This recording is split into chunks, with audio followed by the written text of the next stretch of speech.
Bonjour à tous, merci d'être venus. Aujourd'hui, je suis Lionel Gonzalez, je suis spécialiste sécurité pour Splunk. Et aujourd'hui, j'ai souhaité vous parler d'un des éléments du portefeuille de sécurité de Splunk qui s'appelle Mission Control. On est connu pour notre SIEM, notre SOAR. On vient d'acquérir une solution de Threat Intel. Mais dans ce portefeuille de sécurité, on a aussi développé un composant clé qui a pour ambition de devenir la plateforme de sécurité qui va unifier l'ensemble de vos outils de sécurité sur une même console dans le cloud pour vous permettre d'être plus efficace dans votre sécurité opérationnelle. Avant que je rentre dans le vif du sujet, Mission Control, qui est un produit qui est en développement très actif, change très rapidement. Donc potentiellement, dans ce que je vais vous expliquer aujourd'hui, il y aura des éléments de roadmap. Je vous remercierai de ne pas baser vos actes d'achat de Splunk sur ces éléments de roadmap, mais bien sur ce qui existe aujourd'hui. C'est une obligation pour nous en tant qu'entreprise cotée au Nasdaq. Et c'est important. Donc, pourquoi on a construit Mission Control? On est parti d'un constat qui est que traditionnellement, nos clients, quand ils travaillent sur la sécurité opérationnelle, ils vont avoir affaire à une grosse fragmentation. Donc, vous avez tous investi sur des outils d'EDR, des outils de NDR, des outils de contrôle de l'identité, potentiellement sur un SIEM, potentiellement sur un outil de SOAR.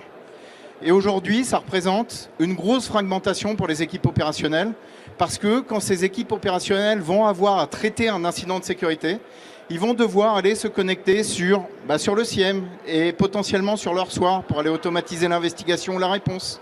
Peut-être aller récupérer de l'information sur de l'EDR pour mieux comprendre la nature de l'incident. Tout ça, ça va représenter beaucoup d'efforts pour les analystes de sécurité qui vont passer beaucoup de temps sur des tâches à faible valeur ajoutée. Vous ne payez pas un analyste de sécurité pour faire des copier-coller sur une console. Ce n'est pas son métier. Son métier, c'est de comprendre la nature de l'incident. Et à côté de ça, ça va représenter une rupture aussi dans vos process de traitement de l'incident de sécurité. Donc un manque d'efficacité opérationnelle. La détection va se faire correctement, mais va peut-être moins efficacement passer l'information à l'investigation. Derrière, l'organisation de la réponse va être plus compliquée. Et si on répond plus lentement, forcément, la menace va se propager dans vos systèmes et vous allez être moins en capacité de répondre à la menace telle qu'elle est aujourd'hui. Et elle va pouvoir continuer à se propager si vous ne réagissez pas assez rapidement.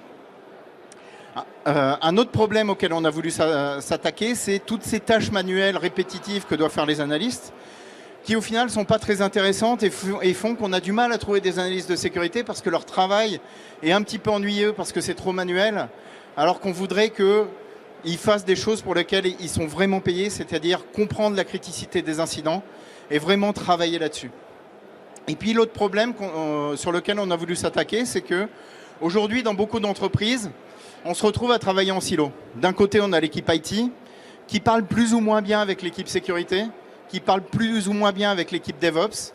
Et donc, on n'a pas de convergence entre ces différentes équipes pour avoir une visibilité sur tout ce qui est critique pour l'entreprise, dans son développement et dans sa transformation numérique, dans son voyage vers le cloud. L'objectif de Mission Control, ça va vraiment être d'unifier sur une plateforme unique, deux plateformes opérationnelles, cette capacité de détection, cette capacité d'investigation. L'autre constat, et ce qui nous a amené aussi à construire Mission Control dans le cloud, c'est une étude qu'on a lancée en début d'année, qu'on a publiée sur notre site auprès de plus de 300 clients dans le monde, dont des clients français, des clients anglais, des clients allemands. Donc l'Europe est bien représentée dans cette équipe-là, dans cette étude-là, qui nous a amené à avoir des réponses des clients sur ce qu'ils attendaient. De plus en plus de clients, leur sécurité est aussi en train de migrer vers le cloud. Ce n'est pas seulement des applications critiques. Et l'estimation de nos clients, ça ne vient pas de nous, ça vient des réponses de nos clients, c'est que dans plus de 50% des cas, tous les outils de sécurité opérationnelle, le SIEM principalement, mais pas que, vont migrer vers le cloud aussi. Toute la partie automatisation va devenir de plus en plus importante, avec plus de 80% des tâches qui vont être automatisées. Et une grosse attente de nos clients aussi, c'est cette unification dans les outils, que ce soit le SIEM, la partie analyse comportementale avec la partie EBA et la partie Threat Intel et la partie SOAR. Donc avoir aussi cette plateforme unifiée comme étant l'outil unique de traitement de l'incident. Pour revenir à notre problème initial, voilà à peu près l'ensemble des tâches que va devoir accomplir l'équipe de sécurité opérationnelle. Il va y avoir de la détection, il va y avoir de la récupération des logs pour comprendre la nature de l'incident. Il va y avoir de l'enrichissement pour comprendre si c'est vraiment un incident critique ou pas. Il y a beaucoup de ces tâches qui vont devoir se faire aujourd'hui sur plein d'outils différents. Je vais devoir me connecter sur mon EDR pour comprendre efficacement ce qui s'est passé sur le poste de travail, pour pouvoir organiser ma réponse. J'ai un management qui va me demander un reporting par rapport à l'efficacité de ce qui a été mis en place au niveau du SOC. J'ai une équipe business qui veut comprendre si elle est vraiment protégée, si d'un point de vue risque, j'ai une bonne vision sur les incidents. Tout ça, ça va demander une collection d'outils, une collection de compétences qui sont très différentes. La promesse de Mission Control, c'est de venir unifier tout ce travail depuis une plateforme unique. Donc comment on va réussir à faire ça? On va réussir en construisant cette console unique qui va réunir toute la partie analytique, la partie de travail de compréhension de l'incident, la partie de détection, les outils d'investigation et les outils de réponse à incident depuis cette console unique. Donc on va pouvoir regrouper sur cette console unique l'ensemble des capacités, que ce soit sur des outils Splunk, en récupérant les informations du SIEM, en récupérant les informations du SOAR, mais aussi sur des outils tiers. On va s'appuyer sur l'investissement que vous avez déjà fait dans des solutions d'EDR, dans des solutions de NDR, dans des solutions de CSPM pour ceux qui sont déjà partis sur le cloud, pour unifier la présentation de toutes ces informations et mettre à disposition l'ensemble de ces informations sur cette console unique. Grâce à cette console, l'analyste va pouvoir directement faire son travail d'investigation, comprendre la nature de l'incident, faire son travail pour contenir la menace et lancer ses tâches de rémédiation depuis une plateforme unique. Pour pouvoir faire ça, ce qu'on a développé, c'est un plugin d'intégration. Comme tous les produits Splunk, on est un produit ouvert. Donc on met à disposition de nos partenaires technologiques, de nos partenaires intégrateurs et de nos clients un framework d'intégration dans Mission Control. Et toutes les technologies qui le souhaitent peuvent venir se plugger dans Mission Control pour offrir cette capacité de console unique auprès de nos clients. À partir de Mission Control, ce que vous allez pouvoir faire, c'est créer des modèles d'incidents, standardiser vos processus du SOC, donc avoir une garantie que le travail des analystes de sécurité, suivant la nature de l'incident, sera tout le temps le même. Vous allez pouvoir tracer les interactions des analystes du SOC avec les autres équipes, voir quelles ont été les interactions et en cas d'audit, bien démontrer toutes les tâches qui ont été prises pour aller traiter cet incident de sécurité. Que ce soit des actions directement sur les produits Splunk ou sur des produits tiers, les communications. Faire du reporting, comme vous pourriez le faire aujourd'hui sur une plateforme Splunk, avoir le reporting en se basant directement sur vos données à disposition et une capacité de dashboarding, soit pour les équipes opérationnelles pour mieux comprendre la nature de l'incident, soit pour les équipes de management pour qu'elles comprennent le niveau de sécurité actuel. Et vous allez pouvoir aussi, comme vous le faites aujourd'hui sur une plateforme Splunk, aller directement piocher dans vos données brutes, récupérer cette donnée-là et aller en profondeur sur l'investigation pour comprendre directement ce qui s'est passé sur l'équipement, récupérer cette information et venir enrichir votre incident de sécurité avec cette information-là.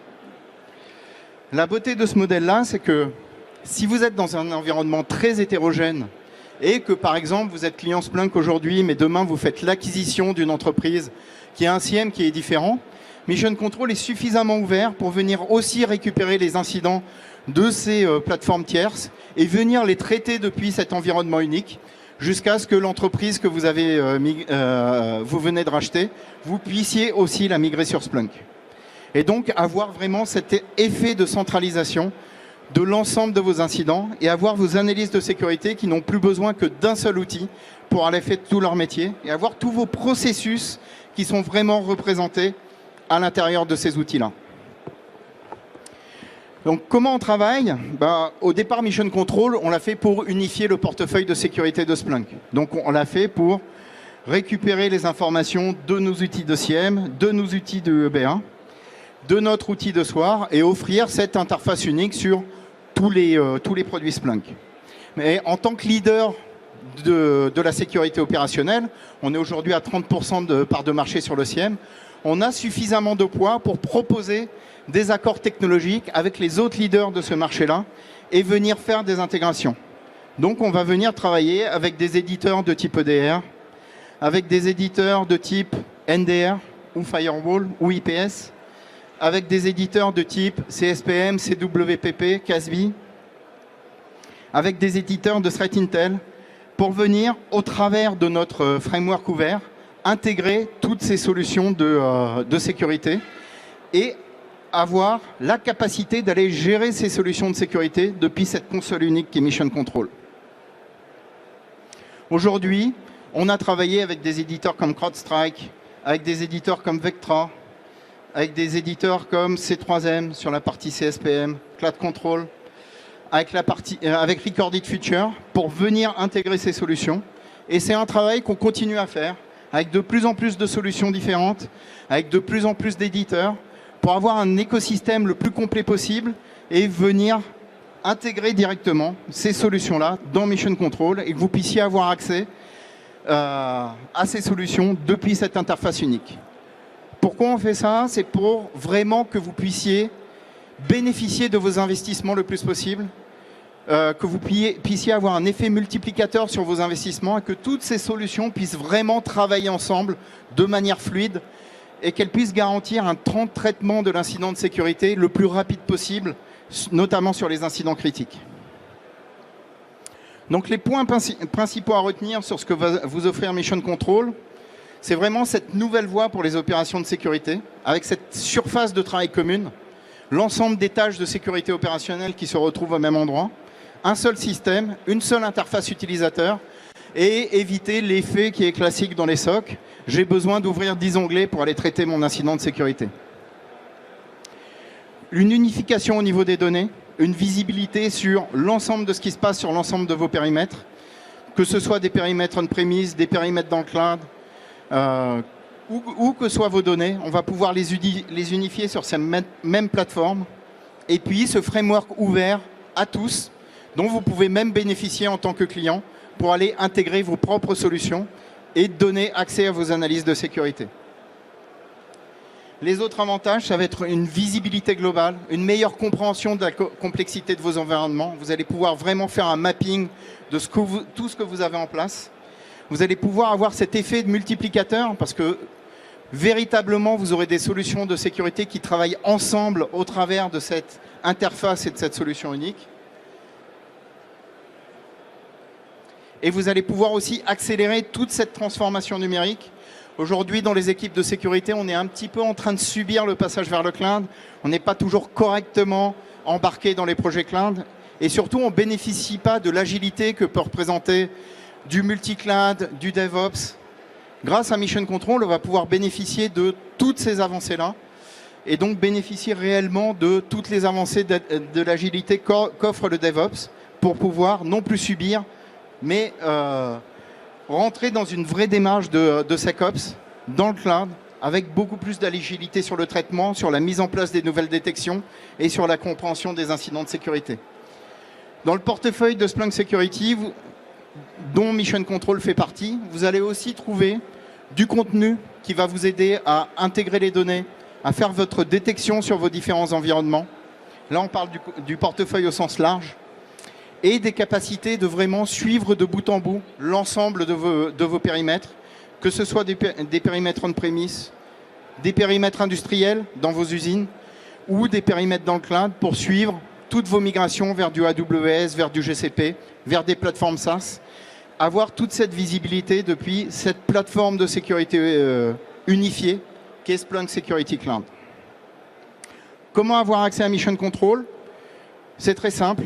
Mission Control, si vous êtes client Enterprise Security, vous pourriez y accéder dans le cloud. Donc, client de notre module SIEM dans le cloud, vous aurez accès à Mission Control. Si vous êtes client Splunk Soar dans le cloud, vous aurez aussi accès à Mission Control. Il n'y a pas de licence supplémentaire sur ces sujets-là. C'est un accès direct. Et si vous avez des questions supplémentaires, je vous invite soit à me les poser maintenant, soit à venir nous retrouver au stand B4 où on pourra parler de l'ensemble de l'offre de sécurité de Splunk. Je vous remercie.